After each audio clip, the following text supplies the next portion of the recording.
Sa ating mga panauhin, mga kapwa ko lingkod bayan sa iba't ibang ahensya na nakikiisa sa pagbibigay ng serbisyo sa ating sa ating regional directors at mga kasamahan sa Department of Labor and Employment, higit sa lahat sa ating mga job seekers.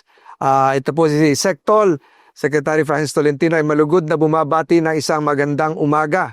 At Happy Independence Day po sa inyo. Kasama sa ating pagdiriwang ngayong araw ng kalayaan ay ang ating pagkilala sa katapangan, malasakit at sakripisyo ng ating mga bayani na siyang dahilan kaya tayo ay nagdiriwang ng ating kasarinlan.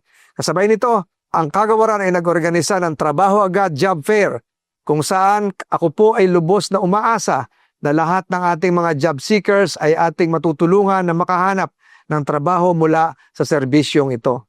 Gusto po nating magpasalamat sa ating mga katuwang sa gobyerno sa pag-organisa ng ating job fair kasama mga local government units, ang ating mga mayors, peso managers at ang iba't ibang ahensya tulad ng PNP, NBI, SSS, PhilHealth, BIR, Civil Service Commission at iba pa sa aktibidad na ito. Sa ating mga employers na sumama at lumahok sa ating job fair, taos puso din po ako nagpapasalamat sa inyo. Nawa ay matulungan natin ang ating mga kababayan na magkaroon ng trabaho at umuwi na may magandang balita para sa kanilang mga pamilya. Muli po, ito po si Sec Tolentino. Maligayang araw ng kalayaan para sa ating lahat. Mabuhay po ang manggagawang Pilipino at lagi ko pong sinasabi, pawis ng Pilipino, puso ng ating bansa.